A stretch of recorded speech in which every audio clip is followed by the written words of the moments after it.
Bom, pessoal, bom dia a todos. Vamos dar início à nossa aula de hoje, em que trataremos da unidade 7, controle de condicionalidade, nossa última unidade antes da prova, a nossa última unidade mesmo do conteúdo programático. Então, antes de dar início a esse tema tão interessante, importante, né, e estratégico, não está no final por acaso, né?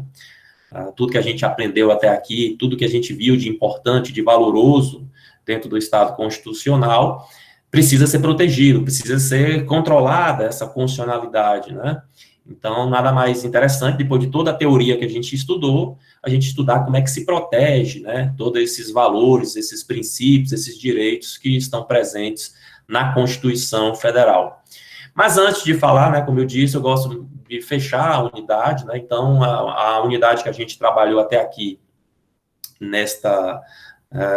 após a segunda NP, é a unidade 6, né, que trata da dimensão axiológica ou valorativa da nossa Constituição.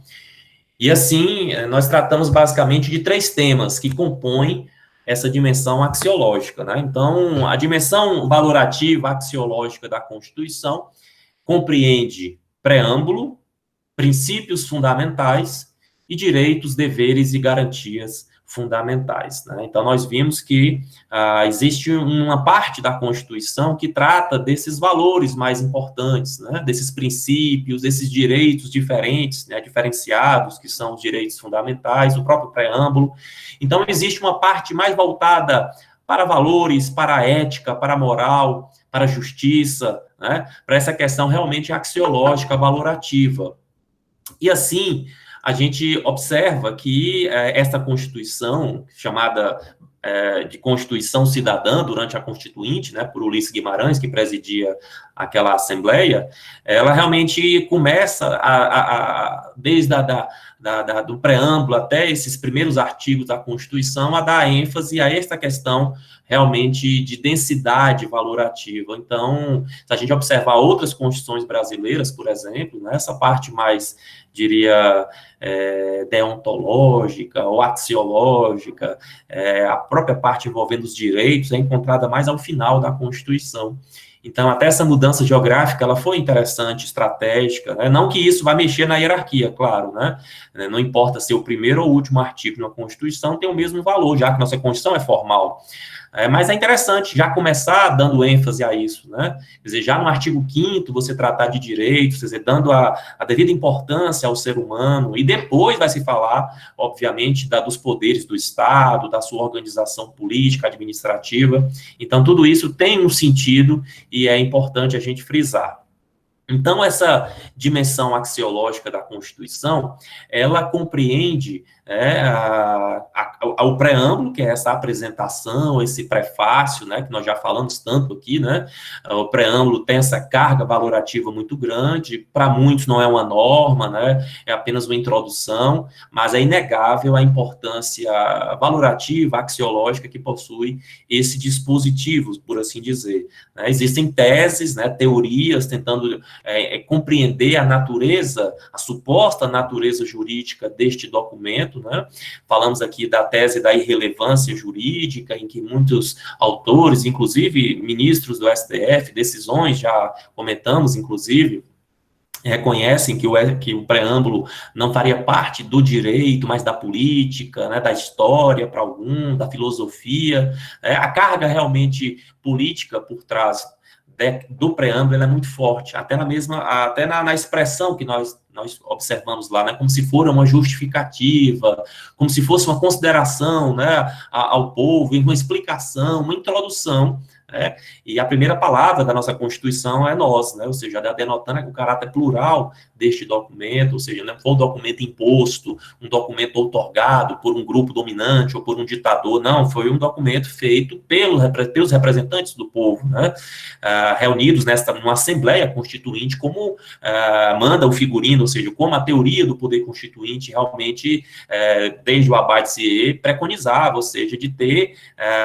uma reunião de representantes da nação naquela época, e hoje povo, para criarem um texto constitucional, onde o Estado estaria limitado a partir da separação de poderes e da declaração de direitos, no caso, fundamentais. Então, o preâmbulo ele traz essa carga de justificativa, de apresentação, de prefácio, de introdução, de introito constitucional, mas ali a gente observa toda a preocupação social, toda a preocupação moral do constituinte, né? Toda a questão envolvendo direitos individuais, sociais, pluralismo, a sociedade livre, sem preconceitos, né? Uma sociedade plural, fraterna, comprometida na ordem interna e externa com a solução pacífica, né, de controvérsias, né? Tudo que a gente não está vendo hoje no Brasil, mas observem como isso tem um peso para o Estado democrático de direito, né? Ou seja, o preâmbulo ele tem uma utilidade.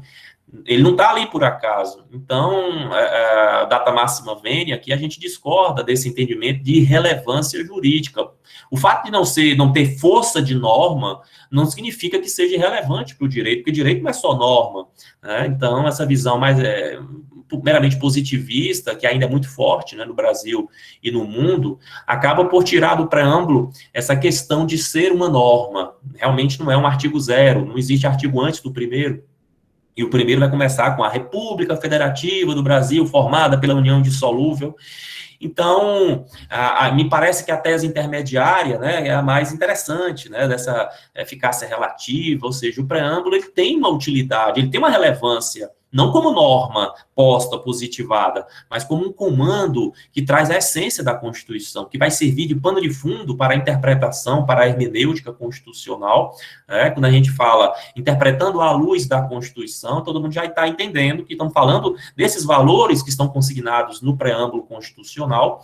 Então, existe essa tese intermediária, porque há uma outra tese de alguns doutrinadores, eu até prometi para vocês mandar um texto sobre isso, acabei esquecendo, mas eu vou fazer isso hoje para vocês verem que tem também autores entendendo que o preâmbulo é uma norma como qualquer outra da Constituição, uma norma com uma carga valorativa muito grande, até porque todos esses valores que estão no preâmbulo acabam por ser normatizados mais à frente, né? Por exemplo, a própria solução pacífica de controvérsias que está no preâmbulo vai ser encontrada no artigo 4º dos princípios da ordem internacional, e um deles é justamente a solução pacífica de conflitos, né? A diplomacia, a paz.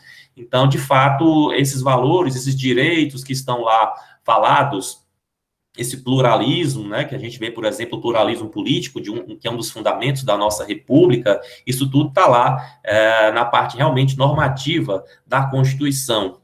Exatamente, como a Gerlândia aponta, feitos pelo mesmo poder constituinte. Realmente não foi um grupo diferente que fez o preâmbulo e outro grupo que fez a Constituição. A Constituição e o preâmbulo estão juntos, o preâmbulo é uma peça integrante, necessária, obrigatória, dentro desse conceito. Professor, mas o poder constituinte, ele pode fazer uma Constituição sem preâmbulo? Pode, ele tem soberania na tomada de decisões, né? Entretanto, se faz um preâmbulo, e esse preâmbulo tem que ser respeitado como uma parte integrante da Constituição, porque essa é a vontade do poder constituinte que fez, como ela bem lembrou, não só a parte dogmática ou científica, ali o próprio ADCT, mas fez também um preâmbulo junto, foi tudo votado junto, então tem a mesma origem, de um mesmo poder constituinte originário. É um argumento muito contundente, né, para mostrar essa importância, né? Se ele vai ter relevância jurídica, se ele vai ser uma norma a partir daí, a gente tem discussão, mas entendo particularmente que afirmar uma irrelevância é muito duro, mas é um entendimento que as poucas decisões que o STF trouxe sobre a matéria nos falaram, né? Então, essa questão envolvendo o preâmbulo, ela traz uma reflexão interessante, né, sobre a importância da hermenêutica, da interpretação constitucional, e com o neoconstitucionalismo, claro que fica difícil a gente imaginar uma Constituição que não tenha preâmbulo, né? Geralmente as Constituições possuem, né? Não posso afirmar aqui para vocês que todas têm, né? Seria leviano da minha parte, mas certamente uma ou outra Constituição dispensou isso, porque é soberania de cada país, é poder constituinte originário, mas é uma tendência, inclusive todas as nossas Constituições tiveram, né, essa apresentação importante, né? Às vezes muito resumido, mas tinha lá um preâmbulo, às vezes mais extenso, às vezes com uma caracterização de considerandos, como foi o caso da Constituição da época dos militares. Então, isso mostra toda a importância do preâmbulo constitucional,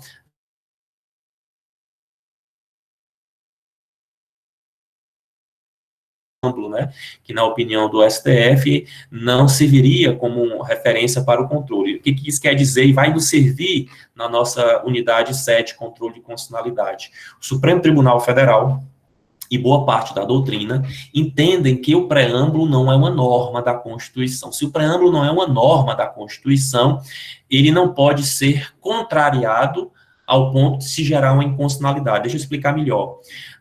Se alguém impetrar uma ação no STF, informando que o preâmbulo está sendo descumprido, desrespeitado, a lei número 8.044 está frontalmente ferindo o preâmbulo, ou seja, quando o preâmbulo for a referência para o controle, o Supremo não aceita esse tipo de ação. Foi o caso do preâmbulo da Constituição do Acre, que naquela ação impetrada pelo Partido Social Liberal do Acre, né, a Constituição do Acre, o preâmbulo acriano, estaria ferindo o preâmbulo da Constituição Federal, por não repetir a palavra Deus. Vocês se lembram disso? E o Supremo não entendeu dessa forma, entendeu que o preâmbulo não era uma norma da Constituição, possuía irrelevância jurídica, e não poderia ser referência para o controle. Inclusive, não era nenhuma norma de reprodução obrigatória para os estados, ou seja, os estados, se quisessem, nas suas constituições respectivas, nem precisaria ter um preâmbulo, né? Então, essa é a visão do Supremo, foi a visão do Supremo, tem alguns anos isso, né? Mais de 10 anos, essa decisão é do começo de 2003, salvo engano. E de lá para cá houve um outro comentário, um julgado sobre a questão de preâmbulo, então não é um tema recorrente na jurisprudência. Pode ser que ela mude daqui a um tempo, mas por enquanto a gente fica com essa ideia, aí do controle do preâmbulo, que não é referência para o controle. Então, numa prova, no concurso, né, enfim, no exame da OAB, o entendimento que hoje é majoritário é de que o preâmbulo, de acordo com o STF, não é referência para o controle. Ou seja, como assim não é referência para o controle? Ele não pode ser invocado para se dizer que uma lei é inconstitucional, né? Ou seja, para que exista o controle de constitucionalidade, tem que haver um ferimento a partir do artigo 1º da nossa Constituição. Algumas perguntas aqui, o Lucas pergunta se vai cair colisões e limites dos direitos fundamentais, com certeza. O Carlos Eduardo diz que está travando, aqui está bom, obrigado de nada. Não sei, gente, né? É estranho que trava para um, não trava para outro, e aí acredito que seja um problema do que está travando, né? Porque fosse todo mundo travando, aí era aqui onde está. Mas vão dando aí o feedback. Se tiver ruim, vão falando, que a gente vai buscando aqui alternativas, tá? E aí, a partir do preâmbulo, a gente tem os princípios fundamentais, ou seja, do artigo 1º ao 4º da Constituição. Ou seja, são princípios, e a Constituição é permeada por princípios, mas são os princípios mais destacados, são os princípios nucleares, essenciais da Constituição. Daí a expressão princípios fundamentais. Realmente existem princípios mais à frente, como os princípios da administração pública, do artigo 37, os princípios da ordem econômica, do artigo 170, enfim, são vários princípios. Mas estes, do artigo 1º ao 4º, são chamados fundamentais, porque são o que dão a base, o sustentáculo, né, toda a estrutura, o alicerce da Constituição e especialmente dos direitos fundamentais. Então, esse artigo 1º, ele é emblemático. Eu peço que vocês estudem esse artigo 1º com afinco, porque tudo que está lá realmente é importante, é estratégico, né? Primeiro, o nosso nome, né? O nome do nosso país, República Federativa do Brasil, que é uma pessoa jurídica de direito público internacional, ou seja, é uma pessoa jurídica porque é uma ficção, é uma criação que não é humana, que não é uma pessoa natural, claro, né? Estamos falando do Estado, dessa maior ficção inventada pelo homem, é uma pessoa jurídica de direito público, diferenciando de empresa, que é direito privado. Então, a pessoa jurídica de direito público e pessoas de direito público, em geral, são criadas por lei. E, no caso, é criada este país, esta pessoa, por uma Constituição. Ou seja, os estados soberanos, né, os países, os estados constitucionais, são pessoas jurídicas diferentes das outras formações estatais. Por quê? De poderes públicos. Porque eles detêm a soberania. ou seja, são criados por uma Constituição, no caso brasileiro, uma Constituição Federal. Assim, a República Federativa do Brasil é detentora de soberania, diferentemente do Estado do Ceará, do município de Fortaleza, que são pessoas jurídicas também de direito público, mas que não possuem este poder, e sim a autonomia, que é um poder inferior, um poder importante, claro, ser autônomo na capacidade de se dar leis, do autonomos, de legislar para si, ou seja, o município de Fortaleza tem uma Câmara Municipal que faz as leis municipais, tem uma lei orgânica, que é a lei mais importante, como se for uma pequena constituição local. O Estado do Ceará tem uma Assembleia Legislativa que vota nas leis estaduais aplicadas neste Estado, e possui também uma Constituição estadual. Entretanto, não é soberano, por isso que não pode sair, por isso que a união é indissolúvel, como diz o artigo 1º da Constituição. Este pacto não admite separação, não admite secessão, e se isso for tentado, existe um mecanismo chamado intervenção federal para combatê-lo. Dentro desse artigo 1º, a gente observa a forma de governo escolhida, que é a republicana, baseada em eletividade, circularidade, em responsabilidade, em mandato, em temporariedade no poder, em rotatividade no poder. Qualquer do povo pode ser um presidente, por exemplo, daí a expressão res publica, é o coisa do povo. A questão da responsabilização também dos gestores é uma marca da República, e a federativa, que é a forma de Estado, a federação, baseada na descentralização político-administrativa, baseada na ideia da repartição de competências, na intervenção federal, excepcionalmente, no bicameralismo, ou seja, Câmara e Senado no âmbito federal e unicameralismo no âmbito estadual, por isso só existe uma Assembleia Legislativa no Ceará, ao passo que em Brasília há uma Câmara e um Senado, muito por conta dessa ideia de ter Casa do Povo, Câmara, e Casa dos Estados, Senado, a existência de um órgão supremo para proteger a federação e a própria Constituição, no caso do Brasil, o STF. Enfim, essas são as peculiaridades, as características que marcam essa forma de Estado. E assim, a gente vai apresentando a pessoa que está sendo criada, constituída por este documento chamado Constituição. E ela possui alguns fundamentos. Esses fundamentos estão lá colocados no artigo 1º, quais sejam soberania, cidadania, dignidade da pessoa humana, valores sociais do trabalho e da livre iniciativa e pluralismo político. Eu estou sendo um pouco rápido, porque já falamos sobre isso, é só uma repaginada para a gente encerrar a unidade, e aí você se lembra que a soberania tem a ideia de soberania interna, ou seja, supremacia em todo o território nacional, que é dada ao país, e a soberania no âmbito externo, que é a equivalência externa, ou seja, nenhum país não é mais nem menos soberano do que o outro, a ideia de independência também. Então tudo isso tem a ver com a soberania. A cidadania é essa ideia de não só votar e ser votado, mas também de participar, de ser incluído no processo político democrático, a própria dignidade da pessoa humana, que é este valor, este vetor hermenêutico, de proteção aos direitos. Todos têm a dignidade da pessoa humana, ou seja, a dignidade dos seres humanos, da pessoa humana, pessoa natural, pessoa física, baseado na ideia de tríplice integridade física, psíquica e social. É o fundamento dos direitos fundamentais. Todo e qualquer direito fundamental se baseia na ideia de dignidade humana, seja ele um direito individual, coletivo ou social. Os valores sociais do trabalho e da livre iniciativa, mostrando que o que gera o capital, o que gera a renda, o trabalho, a livre iniciativa, o empreendedorismo, essa ideia mais capitalista tem que se basear nos valores sociais. É a ideia marcante dessa Constituição que tentou juntar as ideias capitalista, liberal e também socialista, social. Por isso falamos de um Estado pós-social que nós vivenciamos, ou seja, é um Estado social na essência, mas que precisa, claro, do capital, da livre iniciativa, das empresas, da economia. Então, é esse equilíbrio que se busca com a Constituição de 88. E, finalmente, o pluralismo político, que não se confunde com o pluripartidarismo, ou seja, o pluripartidarismo, a capacidade de ter várias legendas, como nós temos hoje, é uma marca, é uma das características do pluralismo, mas o pluralismo, na verdade, é o respeito a diversas ideologias. É ser um Estado plural, é ser um Estado que admite debate sobre mais variados temas. E isso nos torna realmente uma Constituição eclética, plural, divergente, a ideia de tese e antítese, a ideia de síntese, tudo isso que nós, na discussão democrática, precisamos respeitar esses vieses plurais, tá? Obviamente que não atentem contra a ordem pública, o regime democrático, naturalmente, o pluralismo, ele tem também seu limite, tá?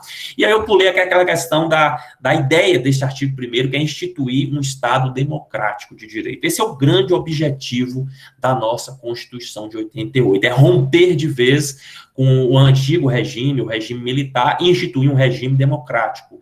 Então, professor, mas o Brasil já tinha acabado o regime militar desde 85, é verdade, mas faltava este enlace jurídico, ou seja, faltava essa Constituição para formalizar de vez a vitória da redemocratização. Então, é o grande objetivo dessa Constituição, instituir um Estado democrático de direito, como está lá no artigo 1º. Então, percebam a gravidade, a complexidade deste artigo 1º da nossa Constituição.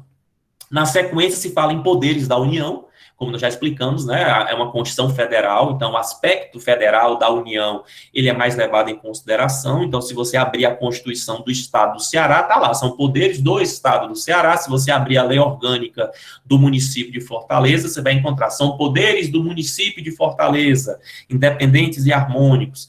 Enfim, é uma apresentação importante, desses 3 poderes, né, que já foram 4 na época do Império, mas que desde a proclamação da República em 1889 e com a Constituição de 1891, nós temos a tripartição dos poderes, como o resto do mundo acaba aceitando as ideias de Aristóteles, Locke e Montesquieu. Esses poderes são independentes, ou seja, cada poder tem sua estrutura, suas pessoas, suas competências, suas atribuições próprias, não dependem um do outro. Tem seu orçamento próprio, inclusive, tem uma autonomia própria. Entretanto, devem estar harmônicos, ou seja, devem se misturar, devem ter controles recíprocos, o que os ingleses, americanos chamam de checks and balances, os freios e contrapesos, né, como já explicamos. Então, vem aí a ideia de funções típicas e atípicas, até porque não há, tecnicamente, 3 poderes, como nós sabemos, né? Existem 3 funções essenciais de um mesmo poder soberano, que chamamos tradicionalmente de poderes. E como o Caio lembra, são controles mútuos, recíprocos, ou seja, um poder não é superior ao outro, mas participa um pouco da função do outro. Ou seja, se o legislativo, de vez em quando, julga, como é o caso do impeachment, né, no Senado, esse legislativo também tem um revés quando o STF diz que uma lei é inconstitucional. Da mesma forma, o presidente da República, que pode nomear o ministro do STF, né, para uma sabatina que será feita no Senado, ele pode ser julgado pelos senadores e até pelo próprio STF. Nós sabemos que o processo de impeachment, ele pode ocorrer por crime de responsabilidade, que é julgado no Senado, após o juízo de admissibilidade feito na Câmara dos Deputados, né, por 2/3, né, mas quem julga é o Senado. Cuidado com esse detalhe, não é o Congresso, é o Senado. Professor, Congresso, Senado é a mesma coisa, não, senão não tinha nome diferente. Congresso Nacional é quem exerce o poder legislativo no Brasil, que se compõe de Câmara e Senado, artigo 44 da Constituição. O poder legislativo será exercido pelo Congresso Nacional, que se compõe de Câmara e Senado. Isso quer dizer que todas as leis, toda a atuação do Congresso tem que passar nas 2 casas. Mas essa questão do impeachment passa também, mas na Câmara não é feito um julgamento, mas sim um juízo de admissibilidade, de aceitação. Vocês se lembram? É sim! E viva o Brasil! Aquele negócio ali. É só isso, sim ou não? Não é julgamento, é só um juízo. O que era o sim ou não? O Senado deve julgar o presidente, a presidenta, no caso, ou não?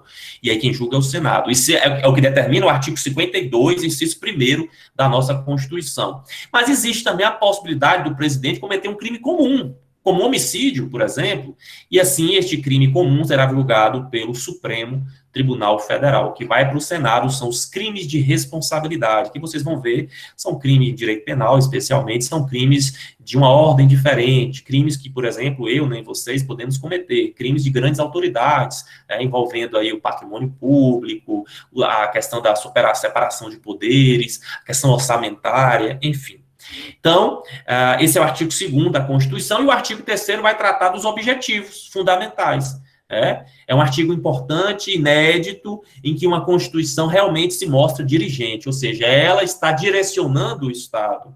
Nós pegamos carona na ideia portuguesa, de 76, e espanhola, de 78, duas constituições dirigentes que nos influenciaram sobremaneira. Assim, o artigo 3º da Constituição brasileira traz metas, programas, objetivos que são fundamentais.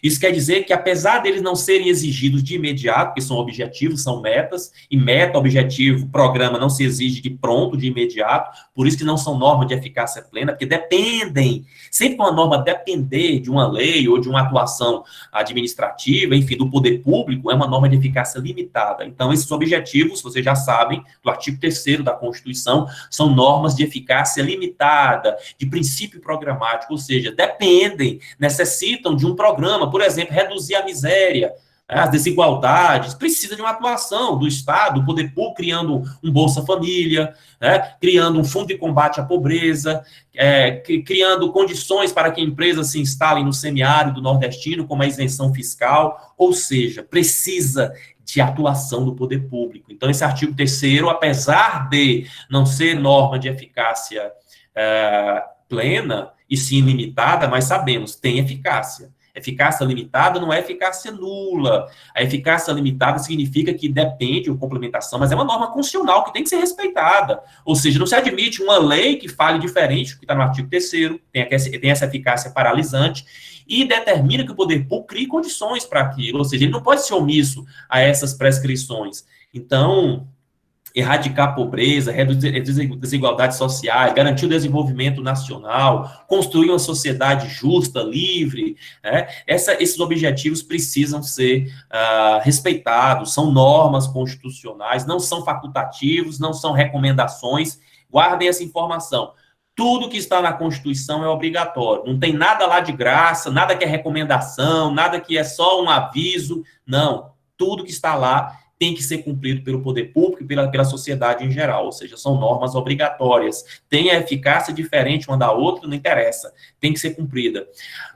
Sob pena de uma omissão, obviamente, que é um desrespeito à Constituição. E falando em omissão, a gente vai ver no controle de constitucionalidade que se combate não só ações, por exemplo, leis contrárias à Constituição, se combate também omissões, desrespeito à Constituição, que precisa ser efetivada e muitas vezes não é. Isso é também uma situação de omissão que a gente vai ver que tem controle para isso.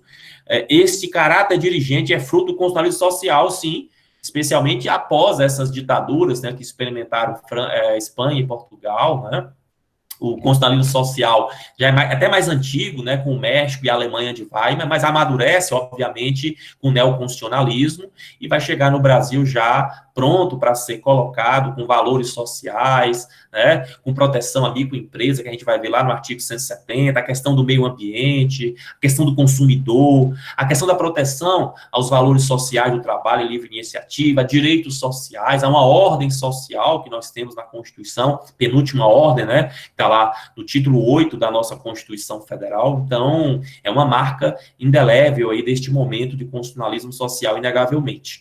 Bom, e por fim, o artigo 4º, da Constituição, que trata dos princípios constitucionais da ordem internacional. Isso quer dizer o seguinte: o Brasil se compromete, não só internamente, mas também com a comunidade internacional, a respeitar princípios de peso internacional, como a prevalência de direitos humanos.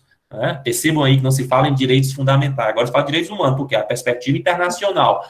Então, o Brasil respeita e vai tentar a prevalência desses direitos fundamentais, desses direitos humanos. O Brasil pugna pela paz, pela diplomacia, pela solução pacífica de conflitos, a autodeterminação dos povos, ou seja, é um princípio importante de direito internacional, ou seja, o Brasil respeita que cada povo se autodetermine, não tem o direito de invadir um país, dizendo que ali é uma ditadura ou não, quer dizer, não cabe a um país soberano fazer isso com outro país. Os direitos fundamentais seriam a positivação de direitos humanos em cada país. É um conceito que é muito usado, muito embora alguns autores, como Sarlich, acaba fazendo uma observação, botando lá um asterisco, por conta de alguns direitos que são fundamentais, por exemplo, no Brasil, mas que não são direitos humanos, como o caso do direito ao mandado de injunção, que não existe em vários países, não é uma questão internacional, mas, em geral, esse conceito não está errado, não. Os direitos fundamentais, eles vêm da ideia do direito natural, dos direitos humanos, mas para serem fundamentais precisam estar escancarados, ou seja, tem que estar positivado, porque ele é fundamental porque alguma soberania que existe, algum país classificou dessa forma, né? Então, o que é fundamental para o Brasil pode não ser para a Argentina, né? Então, é interessante essa abordagem de positivação que traz segurança jurídica a tais direitos, tá? Então, esse artigo 4º tem inúmeros princípios, né? O repúdio ao terrorismo, ao racismo, né? A concessão de asilo político, a autodeterminação dos povos, a não intervenção, ou seja, práticas realmente humanitárias, de respeito às soberanias, né, de outros países, uma prática amistosa, diplomática perante a comunidade internacional. Ainda tem aquele parágrafo único falando que o Brasil, né, pugnará, ou tem um objetivo de construir uma sociedade, uma comunidade, né, melhor dizendo, latino-americana de nações, né? Um sonho é um pouco distante, que o Mercosul e a Unasul, que já está se desfazendo aí, o Brasil já saiu ano passado da Unasul, só restou o Mercosul mesmo, então ainda é um sonho muito distante, mas a Constituição tem este objetivo também, de construir no futuro, não muito distante, uma comunidade latino-americana de nações, né? Tal qual aí o que parece uma ideia que se pegou emprestado, que se movimenta na Europa com a União Europeia. Bom, mas até lá está difícil, né? Tem uma Constituição, tem uma liderança política, eles têm um parlamento, tem moeda única, tem uma liberdade alfandegária muito grande, tem um passaporte comunitário, tem muita coisa. Já é muita coisa, mas a União Europeia não pode ser classificada ainda como um Estado, tá? Está longe disso. Para ser um Estado tem que ter uma Constituição, e ela não tem uma Constituição, tá? Mas sigamos. E aí vem a questão dos direitos, deveres e garantias, né, que nós tratamos na última aula. Eu não vou me alongar muito, até porque a gente também tem que tratar da unidade 7, né, só uma repaginada aí do que a gente viu, mas guardem esses detalhes, pelo menos diferenciar direitos, deveres e garantias, né, os direitos como dispositivos meramente declaratórios, né, os deveres são muitas vezes consequências, né, são leituras indiretas desses direitos. Então, se eu tenho direito à liberdade, é porque cada um de vocês tem o dever de me respeitar, o próprio Estado tem que respeitar a minha liberdade de expressão, de manifestação, de reunião, de locomoção sexual, religiosa, a minha propriedade. Então, os direitos se refletem em dever. O direito à saúde também é um dever para que o poder público e a própria sociedade cuidem da saúde, né? Então, a vacinação, as campanhas de vacinação, a construção de hospitais, de programas de saúde, isso mostra os deveres, né, aparecendo nessa ótica invertida dos direitos, né? Mas existem também deveres, que são diretos, né, sem ser essa ideia de indireto, como o dever de prestar o serviço militar obrigatório para os homens, a partir de 18 anos, como o dever de ser intimado, de ser testemunha de um processo, não se furtar a essa condição, né? Enfim, a própria ideia do voto, que não é bem um dever, é um instrumento de um direito, que é o direito ao sufrágio, mas que é obrigatório aqui no Brasil, né? Então, a própria ideia também do júri popular, que as pessoas se colocam e têm o dever de comparecer, de fazer um julgamento justo daquele que está lá no tribunal do júri, sendo julgado inocente ou condenado. Então, existem também alguns deveres, né, que a gente observa, mas são poucos, né? Na verdade, esses deveres estão mais implicitamente, como a Gerlândia nos lembra, na ideia dos direitos, tá? Então, não fiquem procurando, o professor só tem direito dessa Constituição, cadê os deveres, né? Tem sim.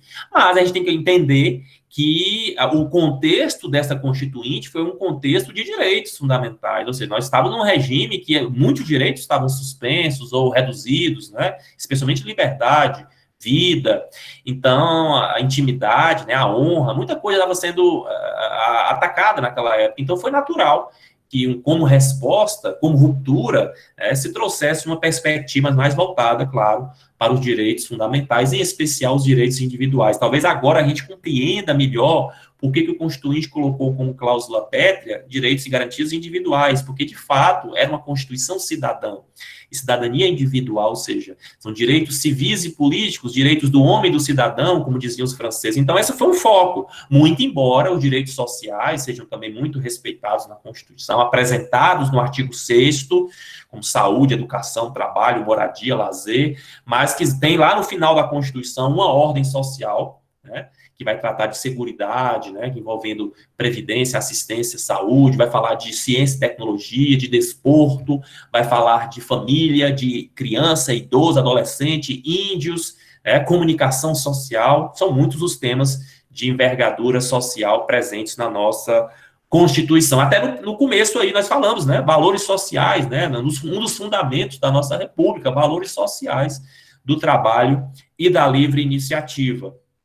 As garantias são dispositivos assecuratórios desses direitos, né? Não adianta termos aí uma pulverização de direitos fundamentais sem as suas respectivas garantias, que podem ser classificadas como garantias específicas ou processuais, ou chamados remédios ou ações constitucionais, que são 5, 2 mandados de segurança e de injunção, 2 habeas corpus e data e a ação popular, ou seja, são 5 ações, 5 remédios constitucionais, 5 garantias processuais específicas em que a sociedade em geral, as pessoas em geral podem manusear para proteger seus direitos fundamentais. Ao passo que também existem garantias de índole geral, garantias fundamentais que estão generalizadas na Constituição, não na forma de processo, mas de garantia mesmo, como devido processo legal, como a ampla defesa, o contraditório, né, como a presunção de inocência, como a anterioridade da lei penal, que está até no Código Penal, o artigo 1º do Código Penal é a repetição do que a Constituição acaba repetindo, o artigo 1º do Código Penal. Não há crime sem lei anterior que o defina, nem pena sem prévia cominação legal. Isso é o princípio da anterioridade da lei penal, que está na Constituição, inclusive. A lei não retroagirá, salvo em benefício do réu. É outro princípio também, é outra garantia. Ou seja, estamos diante de um artigo 5º, especialmente, povoado por direitos e garantias fundamentais, tá? Lembrando que o título 2 da Constituição começa com o preâmbulo. Título 1, dos princípios fundamentais, que vai do artigo 1º ao 4º, que já falamos. E o título 2, dos direitos e garantias fundamentais, vai do artigo 5º ao 17. É aí que a gente encontra realmente organizada a ideia dos direitos e garantias no Brasil. Um destaque para o artigo 5º, né, que tem 78 incisos e 4 parágrafos. Mas isso não quer dizer, que não haja outros direitos, né, povoando a Constituição, como já falamos, na localização dos direitos fundamentais. Eles estão nesse universo aí, do 5º ao 17, de fato, né, mas eles também podem ser encontrados em outros pontos da Constituição. Nós temos exemplo aqui do artigo 170, que trata de direitos que estão da ordem econômica, né, o próprio artigo 150, que trata de direitos do contribuinte, o artigo 225, que trata de direito fundamental ao meio ambiente ecologicamente equilibrado, e até fora da Constituição a gente encontra direitos fundamentais, como já falamos aqui do Estatuto da Criança e Adolescente, né, que já é reconhecido que o direito que a criança tem absoluta prioridade no atendimento médico hospitalar é um direito fundamental. Da mesma forma, o Estatuto da Cidade, que é a Lei Federal 10.257 de 2001, que é o Estatuto da Cidade, né, a lei mais importante de ordenação territorial urbana, que trata de funções sociais, ou se preferir, direitos sociais que a cidade tem que garantir, circulação, trabalho, moradia, né, o próprio lazer também, né? Então, isso mostra que os direitos fundamentais não estão só na Constituição, não estão só entre o artigo 5º e o 17, que é aquele título 2 dos direitos, estão povoando a Constituição, estão em leis infraconstitucionais, como mostrei duas, né, Estatuto da Criança e Adolescente e o próprio Estatuto da Cidade, e aí em tratados internacionais. Você pode pensar, professor, mas os tratados internacionais tratam de direitos humanos, é verdade, mas quando eles são ratificados no Congresso Nacional, porque para ele valer no Brasil, esse tratado tem que ser ratificado pelo Congresso, né, artigo 49, inciso 1º, compete ao Congresso ratificar, resolver de forma definitiva sobre tratados, pactos ou convenções internacionais.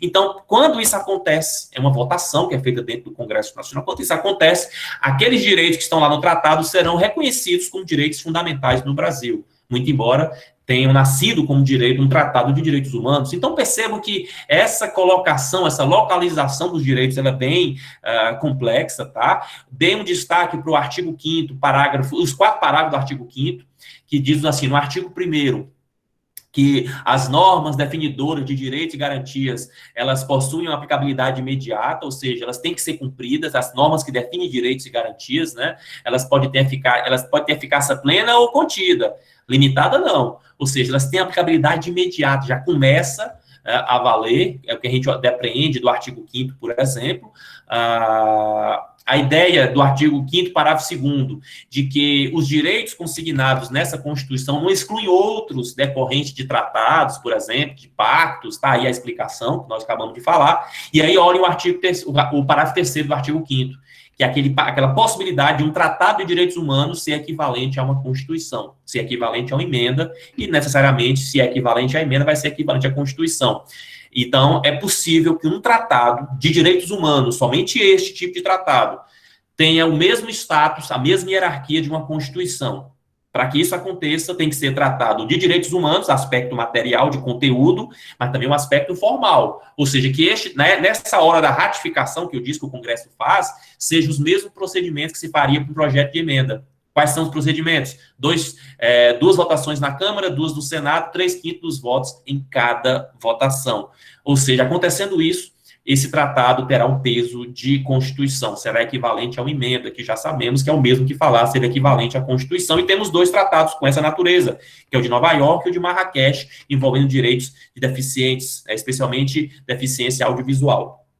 Bom, para finalizar a parte dos direitos, peço que vocês estudem também a questão dos destinatários, ou seja, a quem se destina esses direitos fundamentais, né? As pessoas físicas, pessoas jurídicas também, sim, tanto pessoa física quanto pessoas jurídicas são destinatárias de direitos fundamentais. O próprio Estado, o poder público, tem direitos fundamentais, né? Isso é interessante. O direito à exação fiscal, o direito de tributar. Se nós temos o direito de contribuinte, o Estado também tem direito de tributar, está na Constituição. Isso é um direito fundamental dele, de ter recursos para fazer as políticas públicas, né? Então, toda pessoa tem direito, seja ela pessoa física ou jurídica. É interessante que a Constituição fala em brasileiros e estrangeiros residentes, no caput do artigo 5º, como se os estrangeiros que não são residentes não tivessem direitos fundamentais, mas têm também. Tá? A questão é que a Constituição brasileira não é a Constituição mundial, não é uma Constituição que pretende proteger o mundo, não tem essa pretensão, nem poderia. É uma Constituição que se preocupa com os brasileiros, natos naturalizados, e só ela pode diferenciá-los, tá? E com os estrangeiros que quiseram, né, decidiram residir no Brasil. Ela é feita para essas pessoas, esses direitos são para essas pessoas. Entretanto, um estrangeiro não residente está de passagem no Brasil de férias, tem respeitado, claro, os seus direitos fundamentais, que são também, em último caso, direitos humanos, como a vida, a liberdade, a honra. Por isso, se falar na universalidade como uma das características dos direitos fundamentais, e não apenas estas, vocês se lembram, universalidade, historicidade, imprescritibilidade, não prescreve o direito fundamental, irrenunciabilidade, inalienabilidade, todas essas características, relatividade, nenhum direito absoluto, né, nem a vida. Então, essas características, concorrências, ou seja, no mesmo dispositivo, eu posso ter 2 direitos fundamentais, eles também concorrem entre si, a ideia de colisões, que foi lembrada aqui há pouco. Então, essas características são muito importantes para os direitos fundamentais, tá?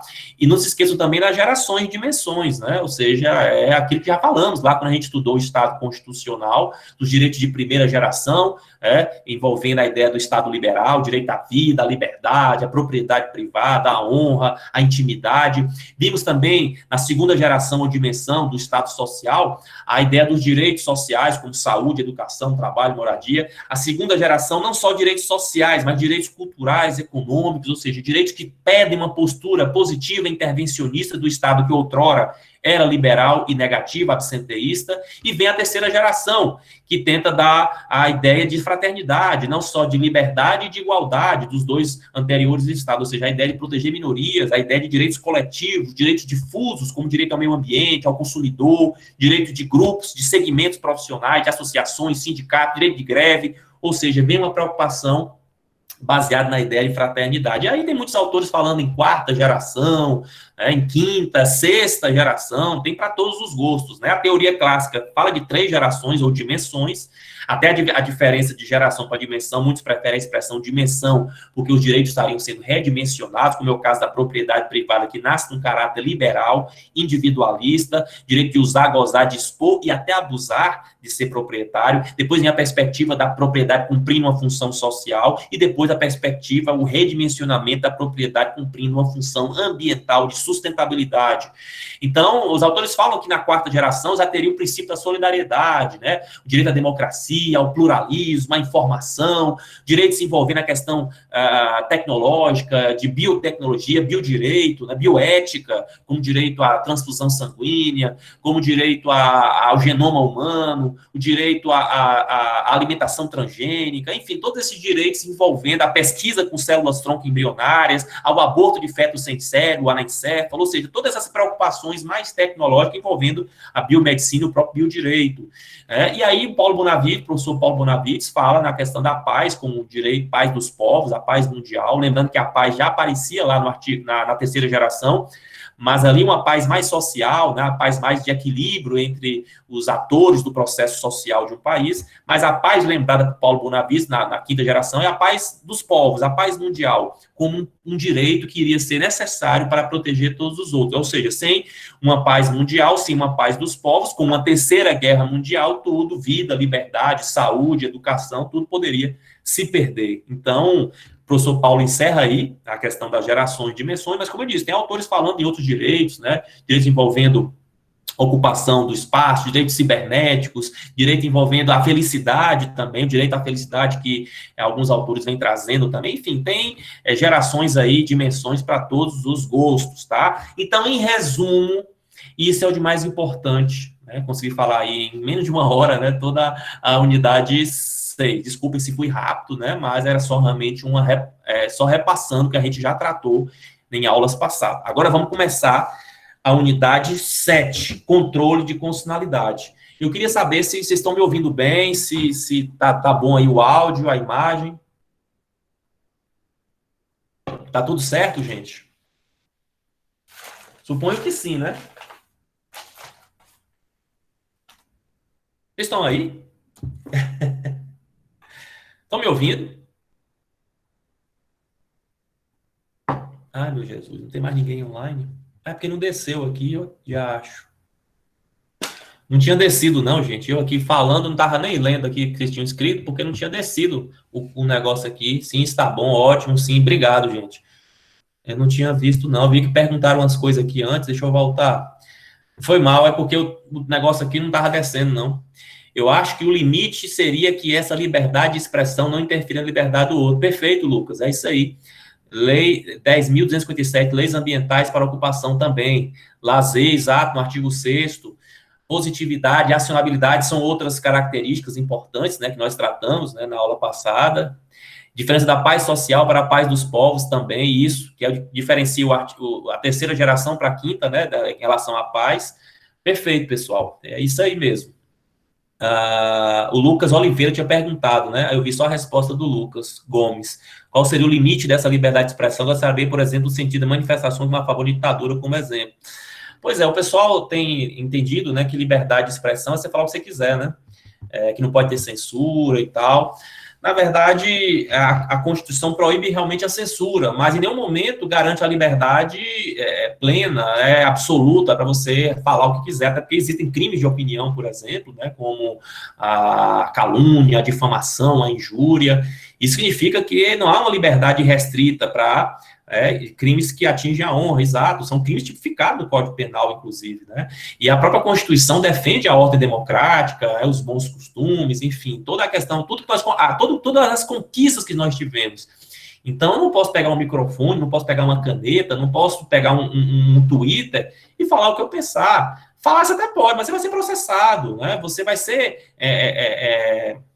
criminalizado por essa conduta, né? Então, lembrando que nenhum direito é absoluto, e por isso que se veda o anonimato, justamente aí tem muitas páginas fakes aí, inventando nome e tudo, isso é proibido, quer expressar, quer ter a liberdade, seja responsável por ela, né? E arque com as consequências do que você está falando ou escrevendo, tá? Mas eu preciso seguir, quem tiver dúvidas sobre isso, quiser conversar depois, eu estou à disposição, todo mundo me conhece aí, sabe como me achar, mas eu preciso seguir, eu acabei falando muito aqui da unidade 6, agora é a unidade 7, tá? Controle de constitucionalidade. Gente, todo mundo do direito diz que o controle de constitucionalidade é a matéria mais difícil, né? O calcanhar de Aquiles, né? Que todo mundo acha difícil, complexo, e eu digo para vocês, é a melhor matéria do direito constitucional.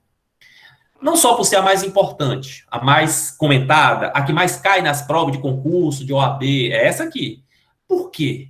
Por que ela é tida como difícil? Porque as pessoas muitas vezes não querem pensar, elas querem decorar. E se você estiver disposto a decorar os institutos, as exceções do controle de constitucionalidade, você vai se dar mal, porque é a matéria, é o conteúdo das exceções. Tanto que a gente fala o tempo todo, né? Estou explicando o conteúdo, aí eu vou e falo, em regra, via de regra, porque tem as exceções, né? Então, mas, assim, gente, existe uma lógica, existe toda uma conexão de ideias para chegar ao controle de constitucionalidade. Então, eu vou começar bem da origem, bem do significado deste instituto, para a gente, aos poucos, ir avançando e finalizar com o modelo brasileiro de controle de constitucionalidade. Pois bem, primeiro, a questão de ordem. O que é controle de constitucionalidade? O que é controlar a constitucionalidade? Controlar a constitucionalidade, controle de constitucionalidade, é fazer um exame, fazer uma análise, fazer uma comparação. Controle de constitucionalidade é uma comparação. É um exame de qualidade. Eu até comentei com vocês que certa vez perguntei em sala o que era, o que vinha à mente das pessoas quando se falava em controle, e uma aluna falou que lembrava do Inmetro, né? Daquele controle que eles fazem lá de qualidade dos produtos. O pessoal achou graça, riu, e eu falei, você está certíssimo, você entendeu. É isso mesmo. Porque no Inmetro, para ter aquele selo de qualidade, é feito um controle de qualidade. Como é que aquele botijão ganha o controle, o selo de qualidade? Porque existe um controle, existem dados perfeitos, ideais daquele botijão, de tamanho, de pressão, de volume, de peso, tudo, né? E capacidade. E aí, aquele é o modelo, aquele é o padrão, o paradigma, a referência. E aí chega um botijão de uma marca X e quer ter o selo de qualidade. Tem que estar baseado naquela referência, ou seja, tem que ter essa comparação. É um exame de compatibilidade. É um exame de adequação, um exame de conformidade entre um objeto e a referência. Então, o raciocínio dessa aluna estava correto, porque ela transportou isso para o controle de constitucionalidade. Existe um exame de adequação, de compatibilidade entre um objeto. Quem é o objeto? As leis em geral. E quem é a referência? A Constituição.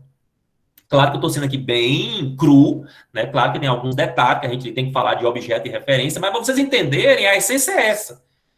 Ou seja, é uma forma de se evitar que uma lei fira a Constituição, que uma lei seja contrária à Constituição. Porque aquilo que é contrário à Constituição é contrário ao próprio Estado constitucional. É algo muito sério. É algo pior do que a ilegalidade. Chamar algo de inconstitucional é dizer isto é contra a lei mais importante do país. Chamar algo de ilegal é grave também, mas é de um outro patamar, mais inferior. É algo contra a lei, não contra a Constituição. Ou seja, existe diferença de controle de legalidade para controle de constitucionalidade. A gente vai falar mais na frente. Mas eu quero que vocês se fixem nessa ideia de objeto e referência. Eu preciso ter esses dois. Entendem agora por que o STF diz que o preâmbulo não pode ser referência para o controle? Já que o STF acha que ele não é uma norma, como é que vai fazer essa comparação? Estão entendendo? Ou seja, o preâmbulo serve para hermenêutica, para interpretar, mas não como uma norma, não tem força normativa. Então, como é que eu vou fazer essa comparação? O preâmbulo não é um artigo, não é uma norma da Constituição. Então, na visão do Supremo Tribunal Federal, só do artigo 1º em diante é que se pode fazer o controle, ou seja, as leis têm que respeitar essas normas que são referência, inclusive o ADCT. O ADCT é um ato, aquele anexo, de disposições constitucionais, transitórias, temporárias, é bem verdade, mas constitucionais.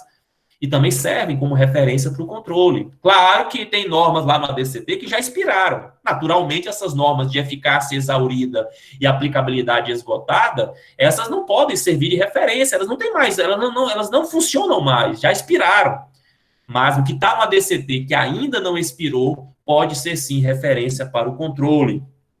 Então, a ideia é essa, é fazer este exame. Professor, mas as normas não eram para ser todas constitucionais? Quando se faz uma lei, já não tem uma Constituição dizendo como é que tem que ser feita, qual é a matéria, qual é o quórum. Por que fazem as leis inconstitucionais? É uma boa pergunta, né? Eu responderia o seguinte, bom, tem vários motivos. Primeiro, má fé. Segundo, desconhecimento jurídico. Terceiro, existe até uma boa fé, as pessoas querem fazer, mas é uma incompetência mesmo, né? Há um desconhecimento, ou seja, a Constituição, ela tem que estar protegida de maiorias. Foi isso que aconteceu na Alemanha nazista, que não teve como consertar. Uma maioria quis aquilo. Na Itália de Mussolini, outra maioria quis aquilo. Ou seja, o controle de constitucionalidade é uma forma de combater a ditadura das maiorias, que é a mais perigosa, a mais perversa.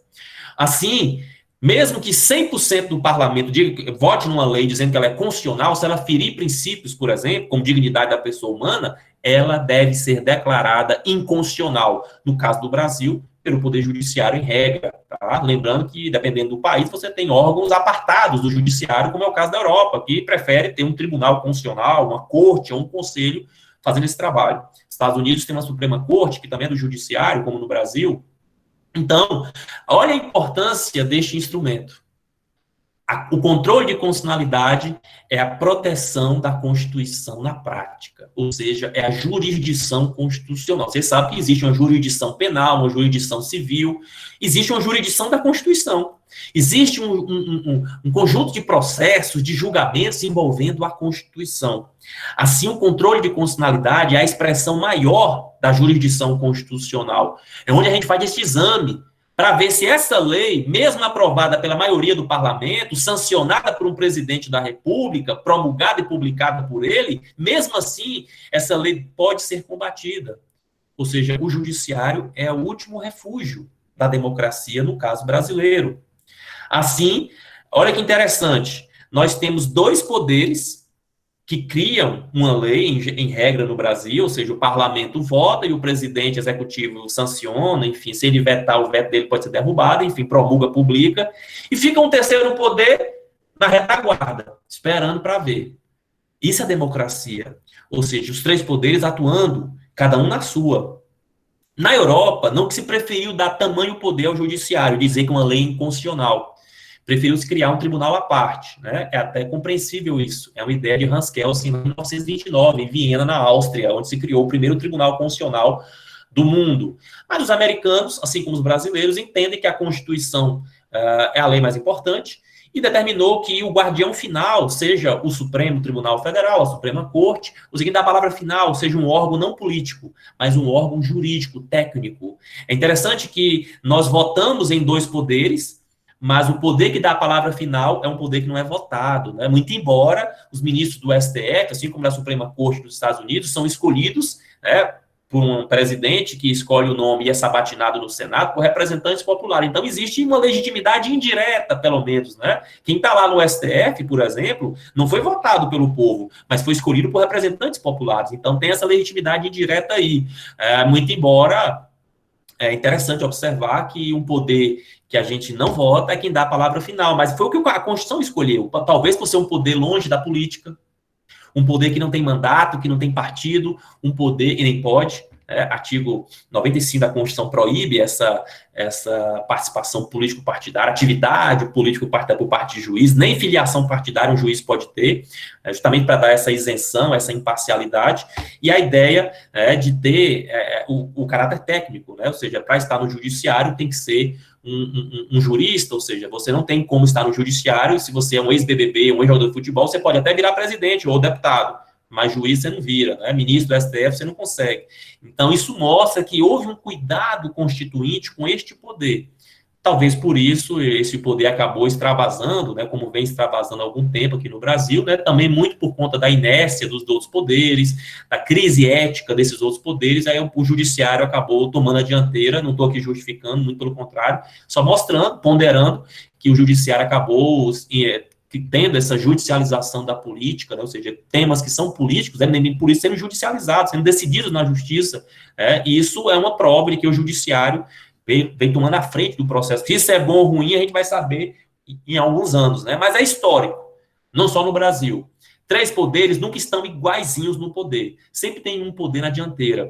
No Brasil sempre foi o executivo, né? Só a gente olhar para a história, né? Os ditadores, os regimes, tudo que nós passamos aí, sempre foi o executivo comandando, o império, tudo.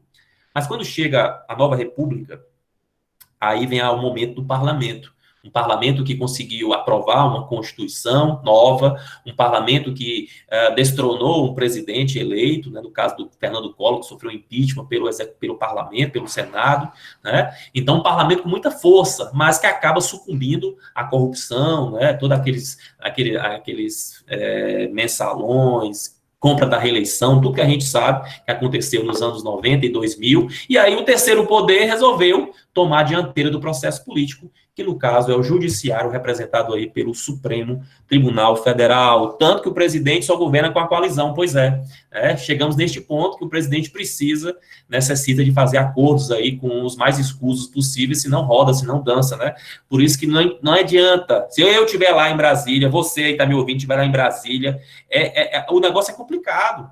Enquanto não tiver uma reforma política que não vão fazer e não querem fazer, e que o povo não sabe o que é reforma política nós sabemos, é uma emenda constitucional que mude o sistema político brasileiro, que vai lá nos artigos da Constituição e acabe com imunidade parlamentar, que acabe com reeleição, que traga uma série de obrigatoriedade, que o deputado senador seja servidor, trabalhe todo dia, que não tenha passagem aérea, que não tenha esse negócio de ficar voltando todo dia, como eles toda semana que voltam para casa. Quer dizer, é um servidor público. Apartamento funcional tem não, vai alugar, você tem um salário bom para isso. Quer dizer, o dia que tiver uma reforma política, que eles não vão fazer porque não interessa a eles, aí a coisa pode mudar. Mas, por enquanto, é assim.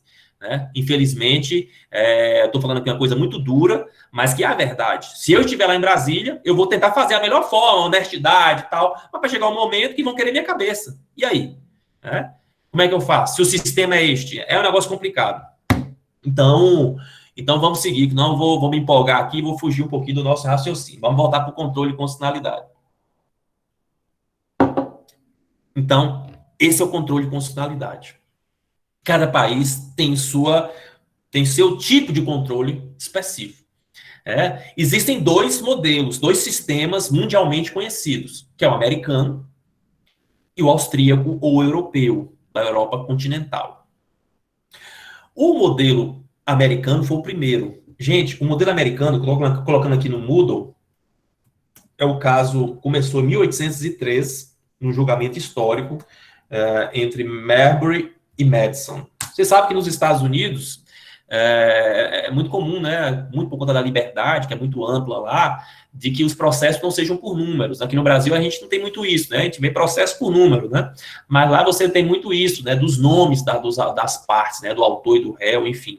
E esse processo, o caso Marbury versus Madison, é um dos processos mais interessantes, mais importantes da história americana e quiçá mundial, porque foi um processo que foi a primeira vez que uma corte, né, decidiu que uma lei era inconstitucional.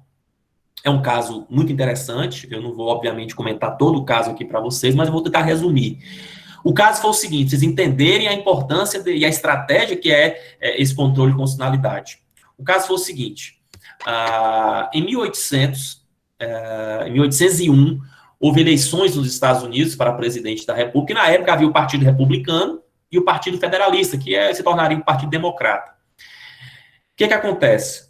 O presidente John Adams, ele tentava a reeleição, só que ele perde para Thomas Jefferson. Thomas Jefferson, que foi um dos criadores dos Estados Unidos, né, tentava há algum tempo ser presidente e não tinha conseguido, mas finalmente consegue. Jefferson era republicano. Então, os republicanos vencem e o Adams, que tentava a reeleição, acaba sucumbindo à derrota. O que acontece? Entre o final do mandato dele, porque a eleição acontece, mas a pessoa não sai de imediato. Vocês sabem que, no caso dos Estados Unidos, a eleição foi no final do ano, a posse foi em março, né? E aí, até lá, o Adams começou a fazer algumas coisas. Começou a nomear muita gente, nomeando muitos cargos, começou a colocar gente dele, né, federalista, né, que seriam os democratas hoje, em cargos estratégicos, né, de juízes, inclusive. E nomeou várias pessoas para compor a Justiça Federal Americana. O que acontece? O secretário-geral do governo americano na época era um cara chamado John Marshall, que teve a promessa que, se ele fizesse essas nomeações a tempo, ele seria presidente da Suprema Corte dos Estados Unidos. Naquela época, o presidente poderia nomear o presidente da Suprema Corte. Né? Hoje não, hoje tem que ter uma votação entre os pares. Mas na época era assim. Estamos falando, gente, de 1801. Resumindo a história, Quando acaba o mandato de Adams e vem a posse de Jefferson, Thomas Jefferson, alguns juízes que tinham sido nomeados não conseguiram tomar posse a tempo, não deu tempo, né? Tem a burocracia e não deu tempo. Um desses caras foi Marbury, John Marbury. E Marbury, indignado, tentava a sua posse como juiz, mas o novo secretário-geral não era mais Marshall, agora era Madison, James Madison, negou. Então, entendem agora o processo? Marbury versus Madison, era isso. Marbury era o cara que queria ser juiz, tinha sido nomeado pelo presidente derrotado, e o Madison era o secretário-geral incumbido de dar essas posses, e não fez, por ordem de Jefferson, corretamente, né? Quer dizer, isso era uma afronta, porque essa nomeação foi totalmente ilegítima de um presidente derrotado que queria colocar no cargo pessoas estratégicas, né, dele, para ele sair do poder, mas ter prestígio ainda. Pois bem, isso virou um processo. Até aí, não tem nada de extraordinário num processo desse. Você deve estar pensando, pô, isso aqui é um processo, não estou vendo nada demais, né? Mas o que aconteceu?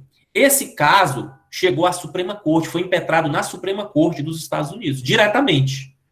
E todo mundo, à época, tomou um susto. Como é que esse cidadão entra com esse processo aqui na Suprema Corte, sendo que isso não está na Constituição, ou seja, não era competência da Suprema Corte americana julgar esse tipo de caso. Olharam a Constituição, não tem nada falando sobre isso. Quando olharam a petição do Marbury, ele se baseava numa lei federal americana que reorganizou a justiça americana e trouxe novas competências para a Suprema Corte. Dentre elas, essa possibilidade.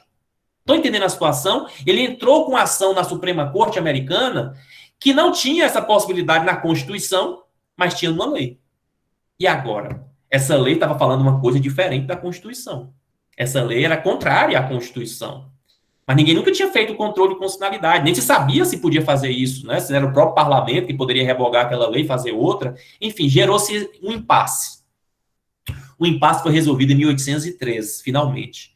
Marshall, presidente da Suprema Corte, teve uma saída estratégica. Ele pensou, se eu votar, se nós aqui votarmos, aceitar esse processo e votarmos na Suprema Corte, a gente vai dar vitória para o Marbury e compramos uma briga com os republicanos que estão no poder. Mas se a gente não der o direito a Marbury, a gente compra uma briga com os democratas, no caso os federalistas. Então, qual foi a estratégia de Marshall? Eu não podia votar nenhum nem no outro. Aí você fala assim, mas no direito não tem empate, ou ganha o autor, ou ganha o réu. O que ele fez? Saiu pela tangente. A decisão da Suprema Corte, esse processo nunca foi julgado. Esta Suprema Corte, em resumo, essa Suprema Corte, ela não pode julgar este processo, ou seja, não entrou no mérito, se o Marbury tinha razão ou não, e assim não ofendeu nenhuma das partes, porque esta competência dada pela lei federal americana de organização judiciária, ela fere a Constituição dos Estados Unidos. Ela é inconstitucional e não será aplicada. Ou seja, neste caso concreto, Marbury versus Madison, a Suprema Corte dos Estados Unidos afastou a incidência da lei deste caso, entendendo que essa lei era inconstitucional. A lei que permitia a Marbury entrar na Suprema Corte. Por isso que o processo não foi julgado. Marbury ficou chupando o dedo, não tomou posse, mas em nenhum momento a Suprema Corte disse que ele não tinha direito. Certamente foi uma decisão política, mas que serviu para mostrar que a Suprema Corte poderia fazer este trabalho. E não só a Suprema Corte. Na decisão de Marshall, ele diz o seguinte: a Constituição deu ao Judiciário o poder de interpretá-la, deu à Suprema Corte o papel de ser o guardião final. E assim, cabe a qualquer órgão do Judiciário decidir se uma lei é inconstitucional ou não, no caso concreto. Nascia, em 1803, nos Estados Unidos, o controle difuso, o controle jurisdicional, o controle americano. Por que controle difuso? Porque está difundido, pulverizado, espalhado em todo o país, qualquer órgão do judiciário pode fazer. O interior da Alabama, o juiz do interior da Califórnia, a Suprema Corte, todos podem afastar a incidência de uma lei de um caso concreto. Esse é o controle difuso, que é chamado jurisdicional, porque é um órgão do judiciário que faz esse trabalho, seja um juiz, seja um tribunal. Isso chegou no Brasil, com a proclamação da República. Comentamos sobre isso, lembra? Quando Rui Barbosa, Prudente de Moraes se entusiasmaram com o direito americano. Não só o nosso nome, Estados Unidos do Brasil, mas a federação, o presidencialismo, né? A própria República, que não é uma ideia americana, mas que estava consolidada nos Estados Unidos há um bom tempo, e o controle de constitucionalidade. Ou seja, nós importamos essa ideia. A partir de 1891, com a Constituição Federal dos Estados Unidos e do Brasil, daquele ano, todo juiz, todo tribunal passou a ter a condição de analisar um caso concreto e afastar a incidência de uma lei supostamente contrária à Constituição. Você deve estar pensando aí, rapaz, é muito poder nas mãos do judiciário. Quer dizer, uma lei federal votada pelo parlamento do país, esta lei aprovada pela maioria, sancionada por um presidente da República, aí o juiz lá do interior da Califórnia pode afastar a incidência dela, pode dizer que ela é inconstitucional, mas os efeitos aí da decisão dele são só para as partes. Não é que um juiz do interior da Califórnia vai pegar uma lei federal e vai dizer que essa lei tem que ser apagada do ordenamento. Ele não tem este poder. Ou seja, estamos falando de um controle que é feito no caso concreto. Essa decisão valeu para Marbury e Madison. A lei foi afastada desse caso. Ou seja, a lei continuou válida no país, mas neste caso em especial, ela não foi aplicada. Então, esse é o controle americano, que existe no Brasil até hoje. O juiz em Calcaia, o juiz em Maracanã, em qualquer lugar do Brasil, o juiz no Brasil, assim como nos Estados Unidos, tem condição de afastar a incidência de um caso concreto. Eu comentei com vocês já, se não comentei com vocês, comento novamente, ou comento pela primeira vez, que foi o seguinte, acho que foi outra turma, que eu já usei desse expediente, qualquer um de nós pode usar, né, o do controle difuso, está aí espalhado. Como é que é? Qual é a ação, professor? Não tem ação, qualquer processo. Por exemplo, um mandado de segurança. No meu caso, foi um mandado de segurança. Eu fui fazer um concurso na UFC, há muito tempo atrás, de professor substituto, e eu já era. E aí existe uma lei federal no Brasil. E essa lei federal diz que quem é professor substituto, quem é contratado, na verdade, temporariamente, que era o meu caso, né, professor de 2 anos de contrato, após o fim do contrato, não poderia fazer outro concurso para o mesmo cargo, só depois de 2 anos, uma espécie de quarentena. E muitos autores dizem que essa lei é inconstitucional, por tirar do particular a condição de ser servidor público, mesmo temporariamente. Ou seja, não era uma recondução. Eu ia me submeter a outra prova, poderia perder, poderia passar, né? Eu até entendo a intenção da lei, do legislador, que foi evitar que as pessoas ficassem fazendo um concurso temporário em cima do outro e ficava praticamente definitivo, que não era para ser. Tem uma fundamentação aí. Por isso que eu digo para você, às vezes se faz uma lei com uma boa vontade, pensando, mas na prática, quando a lei vai acontecer, geram as inconstitucionalidades. Quer dizer, é por isso que existem as inconstitucionalidades. Muitas vezes não é pensada, não é desejada, não é de má fé, mas acaba acontecendo na prática, né? Porque uma coisa é uma lei na cabeça do parlamentar, o projeto, outra coisa é na prática. Então, o que acontece? Eu entrei com mandado de segurança contra a UFC, contra o reitor da UFC, que é a autoridade coatora, informando que eu tinha um direito líquido e certo, que é o fundamento do mandado de segurança, para fazer aquela prova. E pedi ao juiz federal que julgou o caso, porque era contra a UFC, a autarquia federal, levei lá para o centro ali de Fortaleza, onde tem ali a Praça Murilo Borges, tem o Banco do Nordeste, fui lá para cima, para a Justiça Federal, e impetrei meu mandado de segurança, pedindo ao juiz que, preliminarmente, antes de entrar no mérito da prova em si, do meu direito, eu trouxe toda a fundamentação, claro, que preliminarmente afastasse a incidência daquela lei, porque aquela lei era inconstitucional, na minha opinião. E o juiz federal fez isso, afastou a incidência daquela lei e eu pude me matricular, me inscrever e fazer a prova, e deu tudo certo. Acabei passando. E o que acontece? Professor, mas isso aí, essa lei então foi eliminada do ordenamento? Não, tá até hoje. Aí você pode pensar assim, e os outros professores estavam na sua condição, foram beneficiados? Não. Controle difuso é para o caso concreto. Essa decisão, ela vinculou a mim e ao UFC. Ou seja, tem efeitos interpartes, exatamente, Daniel. Então, a ideia do controle americano é um controle mais abrangente, mais difundido, difuso, em compensação, só resolve o caso concreto. Mas que para o cidadão está ótimo, né? Por isso que se inventou outro sistema, que aí vem Kelsen dizendo que era insuficiente esse modelo. 100 anos depois, Kelsen aparece dizendo, não, tem que ter um modelo que você elimine a lei. Mas aí vem um detalhe, quem poderia fazer isso?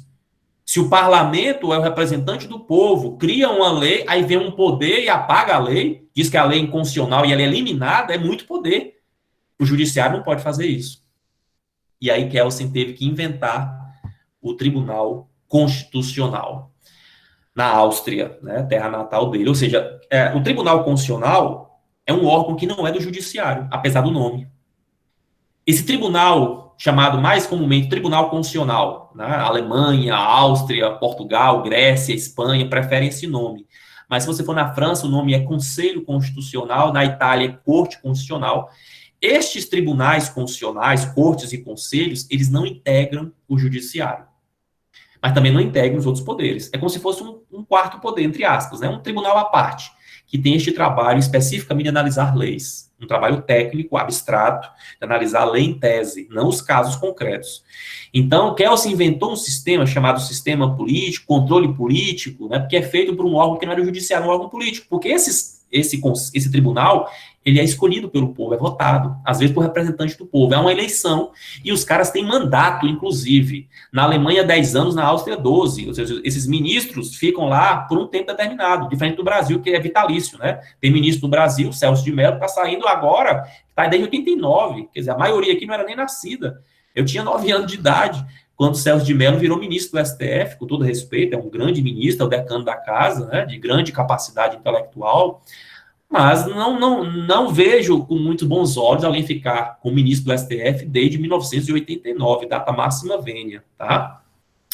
Entretanto, o sistema austríaco, ele tem um detalhe, a decisão vale para todos. Por quê? Porque como vai ser esse tribunal que fica na capital, que vai decidir e decide a lei em tese, não no caso concreto, a decisão terá efeitos erga omnes, ou gerais. Então, Kelsen desenvolve uma tese, uma ideia, um sistema, que é o sistema austríaco ou político, de que um tribunal político vai analisar a lei em tese e essa decisão valerá para todos. Aí vem a pergunta, por que no controle americano a decisão vale só para o caso concreto? Porque há duas partes disputando.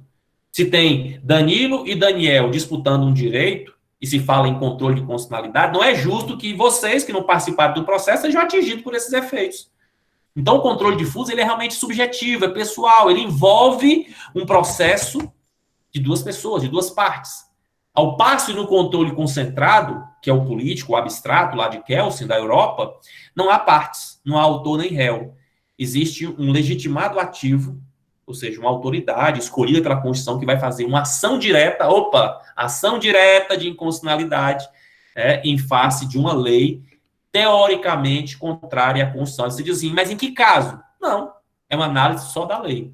Nenhum de nós aqui pode entrar com esse tipo de ação, só para defender o direito nosso, controle difuso. Mas existem algumas autoridades que no Brasil estão no artigo 113, que têm a prerrogativa de entrar com ação diretamente no STF, para combater a lei em tese. Ora, se combate uma lei em tese, abstratamente considerada, é claro que os efeitos da decisão serão para todos. Porque a pergunta é, em que caso? Não, em caso nenhum, é a lei mesmo. Se a lei não presta para ninguém. E assim vai ser atingido todas as pessoas, ou seja, essa lei será eliminada. E percebam, só um tribunal pode fazer isso. Na Europa é um tribunal constitucional, no Brasil não temos esse tribunal. Não temos um tribunal à parte lá em Brasília, que faz só esse trabalho, não. Nós temos no Brasil um órgão de cúpula do judiciário que foi escolhido para fazer esse trabalho. Estão entendendo agora o poder nas mãos do Supremo Tribunal Federal? Ele é um órgão de cúpula do judiciário, com competências originárias e recursais, como qualquer tribunal tem, mas quem dá a palavra final nos processos do Brasil, vide os recursos extraordinários, por exemplo, do artigo 102, inciso 3º da Constituição, e ele ainda tem o controle de constitucionalidade, tanto de forma difusa quanto concentrada. Certamente uma pergunta de prova, é o papel do Supremo Tribunal Federal no controle de constitucionalidade no Brasil. Você vai dizer, o Supremo participa tanto do controle difuso, porque ele é um órgão do judiciário. Nós vimos que todos os juízes e tribunais do judiciário fazem controle difuso, a gente vai ver mais à frente como é que é feito isso na prática, e ele ainda faz o controle abstrato, concentrado, austríaco, político, como preferir, esse controle da lei em tese, a partir de ações diretas de inconstitucionalidade.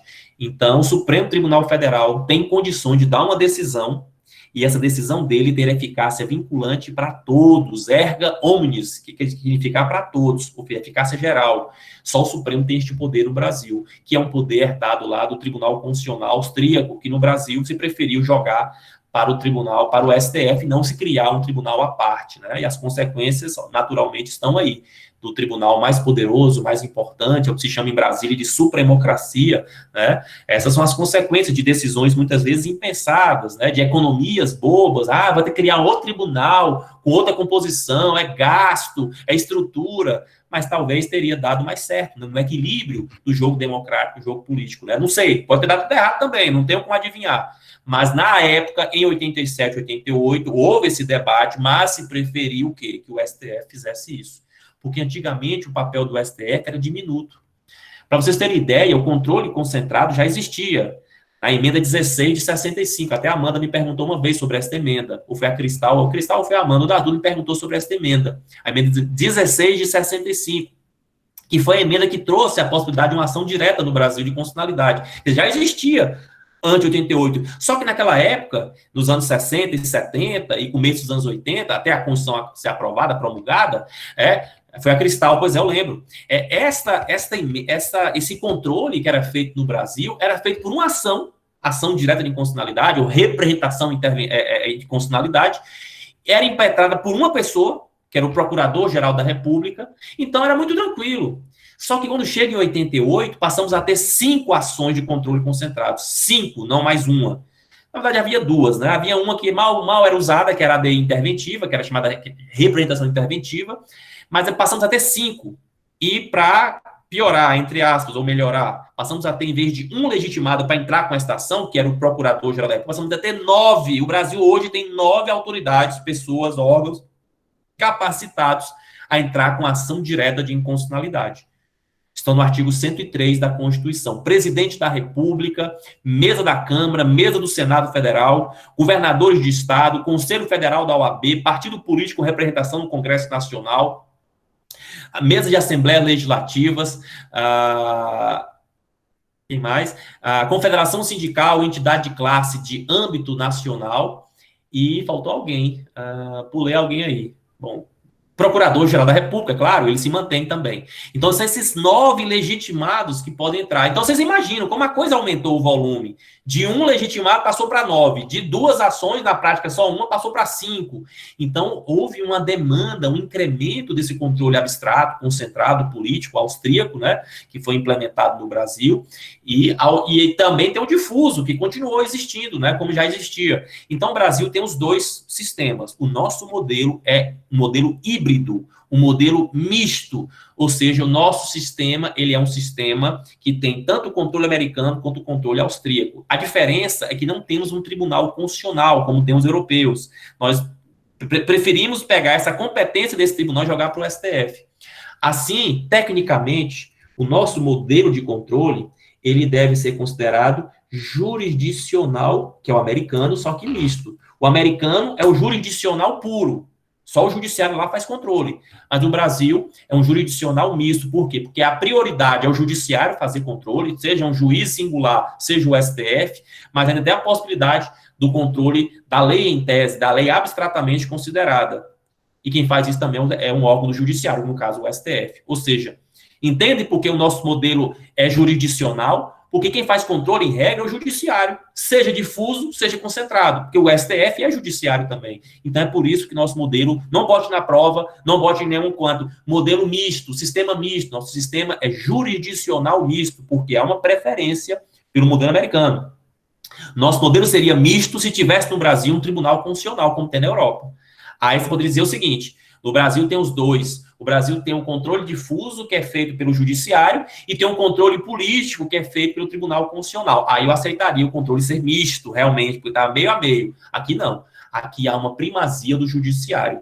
O judiciário todo o órgão do judiciário faz controle difuso, e o órgão de cúpula do judiciário faz o controle concentrado, europeu, austríaco, enfim. Por isso que é o jurisdicional misto, tá?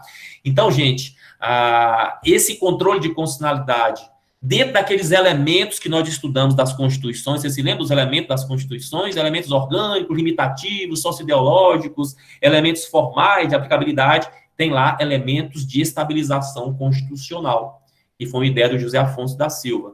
Elementos de estabilização constitucional, forças armadas, segurança pública, intervenção federal, estado de sítio, estado de defesa, controle de constitucionalidade. Agora vocês entendem porque o controle de constitucionalidade é um elemento de estabilização constitucional, porque é justamente este controle que vai defender a estabilidade da Constituição, a proteção e efetividade da Constituição. Então, a gente observa que o controle de constitucionalidade ele é estratégico, né? Por isso que todos os países têm um controle de constitucionalidade.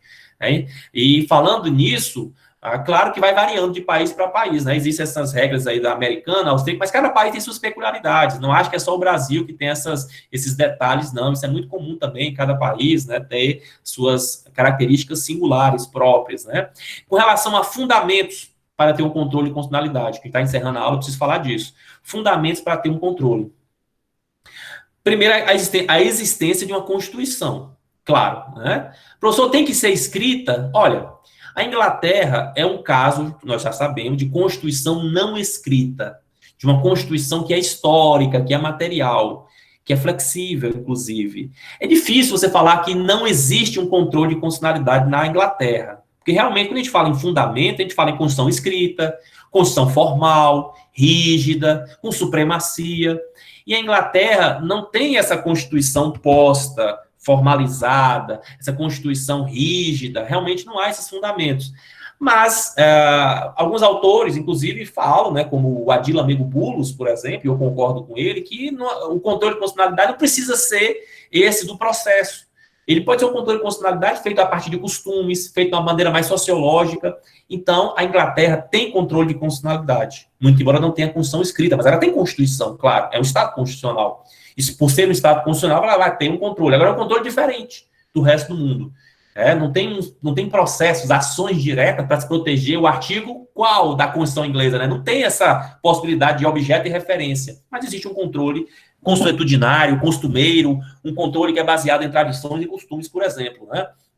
Mas, de fato, no resto do mundo, tirando a Inglaterra, a existência de uma Constituição escrita, que seja formal, ou seja, que tudo lá dentro seja Constituição, independentemente da matéria, que seja rígida, ou seja, que tenha um processo mais solene, mais dificultoso, mais difícil, mais duro, mais rígido para ser alterada, essas são fundamentos importantes para o controle existir, né? A própria supremacia da Constituição, a superioridade dela em detrimento das demais leis, né?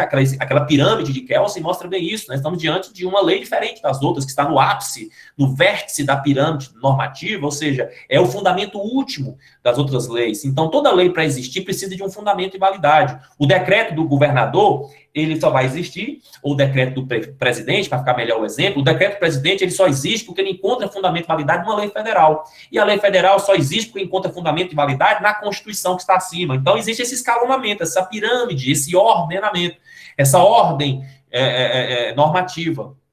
Essa ideia básica de Kelsen, que para encerrar a discussão, se a Constituição também era uma norma, tinha que ter um fundamento de validade. Quem era o fundamento de validade da Constituição? Se ela é a última lei? Aí ele inventa a ideia da norma hipotética fundamental, como todo mundo já sabe.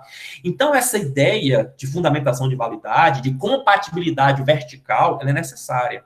Existe controle de constitucionalidade onde eu tenho uma Constituição escrita, rígida, formal, que demonstra a supremacia, a superioridade entre a Constituição e as outras leis. Ou seja, estamos falando de uma compatibilidade vertical. As leis que estão abaixo da Constituição precisam estar compatíveis. Professor, quando é que uma lei é compatível?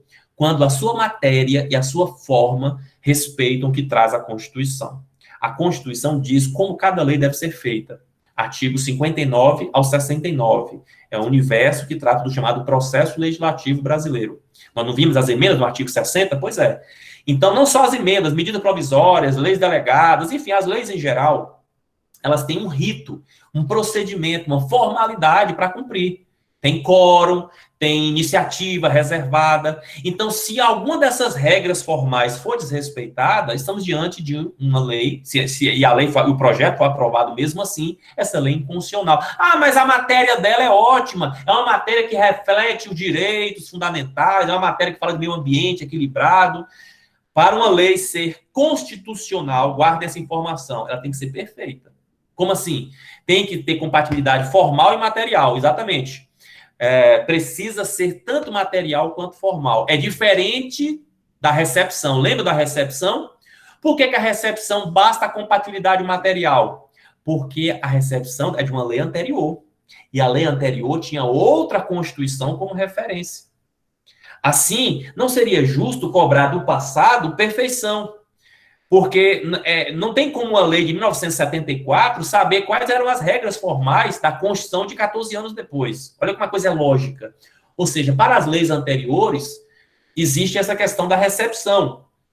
Se a lei não é compatível com a nova Constituição, ela não é inconstitucional, ela vai ser revogada, mas não posso chamá-la de inconstitucional, porque ela tinha outra Constituição como referência. Assim, a inconstitucionalidade é um fenômeno de atualidade. Eu só posso dizer que uma lei é inconstitucional, que quando ela foi criada já tinha uma Constituição, para fazer a comparação. Ou seja, uma lei de 1990 já tinha 2 anos que existia a Constituição. Agora eu posso dizer se ela é constitucional ou não. Ou seja, as leis aprovadas após a Constituição ser promulgada precisam seguir 100% do que está escrito na Constituição. Não tem mais perdão. Tinha perdão para o passado, porque o passado não tinha como imaginar o futuro. Mas agora não, é contemporaneidade. Ou seja, a inconstitucionalidade é um vício contemporâneo. A lei, para ser inconstitucional, para ser inconstitucional, basta qualquer erro, seja formal ou material. Cuidado com essas conjunções. Parece bobo, parece preciosismo, mas faz toda a diferença. Então, vai dizer o seguinte: para uma lei ser constitucional, ela precisa ser formal e materialmente compatível. Tem que ter os dois, tem que ter plenitude, perfeição. A lei é a única coisa no Estado de Direito que pode obrigar alguém a fazer ou deixar de fazer alguma coisa. Então, essa lei tem que ter respeito à formalidade e à materialidade da Constituição. Dito isto, obviamente, para uma lei ser inconstitucional, basta um erro, seja formal ou material. Ou seja, não adianta se um projeto de lei foi aprovado com todas as regras, por maioria, por unanimidade do parlamento, se há um desrespeito ao conteúdo da Constituição, à matéria da Constituição. Por exemplo, um projeto de lei que relativiza o direito à vida, ou que cria a pena de morte no Brasil, mais um caso de pena de morte, estou dando um exemplo. Né? Esse projeto pode ter passado por todas as fases do processo legislativo, pode ser aprovado por unanimidade, mas há um desrespeito material ao conteúdo da Constituição, porque isso é uma cláusula pétrea sendo atingida. Ao mesmo tempo, o projeto pode ter um conteúdo maravilhoso, mas se há um desrespeito ao quórum determinado, se a Constituição diz que lei complementar tem que ser aprovada por maioria absoluta, não pode ser outra maioria. Isso é um desrespeito. É uma afronta à Constituição. E se é afronta, se é desrespeito, é uma inconstitucionalidade. Tá? Então, Lucas, tá na hora. É possível que exista controle de constitucionalidade em estados que adotam Constituição flexível? Pois é, Larissa, é o que a gente estava falando, né? Isso escapa aos fundamentos do controle, que tem uma Constituição rígida, né? Como é que eu vou fazer essa comparação se a Constituição não tem uma supremacia formal, se a Constituição não tem uma rigidez, ou seja, ela parece com as outras leis? É o caso da Inglaterra. A Inglaterra tem uma Constituição flexível. Então, fica difícil você fazer um controle ali. Muito embora é um controle diferente, um controle mais sociológico, mais costumeiro. É um controle meio que feito no caso concreto. É uma coisa assim mais... por exemplo, imagina um juiz inglês dizendo assim, olha, essa lei fere o costume de 300 anos naquela região. Então, essa lei fere o espírito da Constituição inglesa. Está entendendo? Não é um processo, não é uma ação direta, não há um confronto no sentido de ter lá a norma tal da Constituição inglesa está sendo ferida. Não tem essa norma. Mas existe uma Constituição. E se existe uma Constituição, naturalmente, ela tem que ser respeitada. Por isso que eu concordo com essa tese de que exista um controle diferente, um controle sociológico, social, costumeiro, consuetudinário na Inglaterra. Mas no resto do mundo, inclusive no Brasil, a gente tem essa ideia do controle realmente necessitar de uma supremacia formal, de uma rigidez constitucional.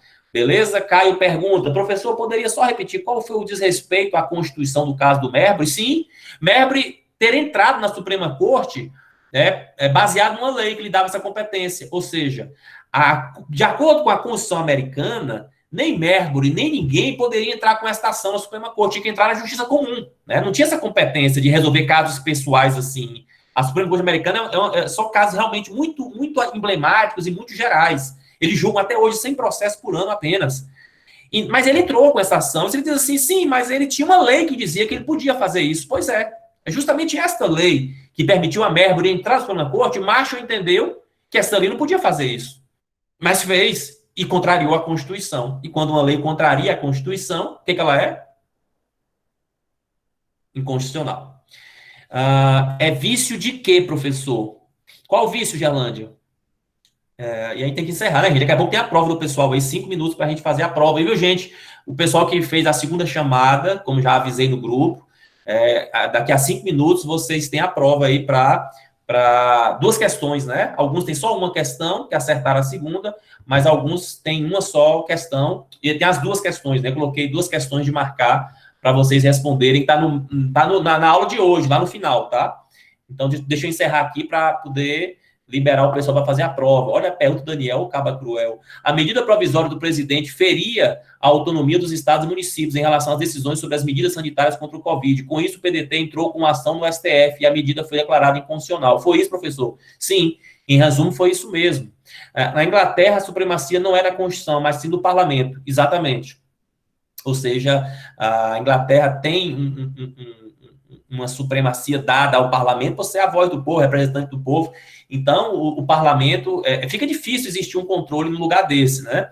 Mas existe sim, porque apesar da supremacia do parlamento, né, existe todo um respeito aos costumes, às tradições, à imagem, à ideia de que exista. E as leis também fazem parte, né?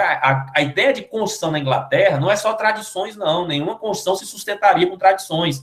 Também de leis esparsas, espalhadas, o próprio Bill of Rights, que é uma lei antiga, mas até hoje é usado, né, dentro dessa interpretação. A Gerlândia diz, para ser constitucional, é vício de continuidade. Acho que é isso.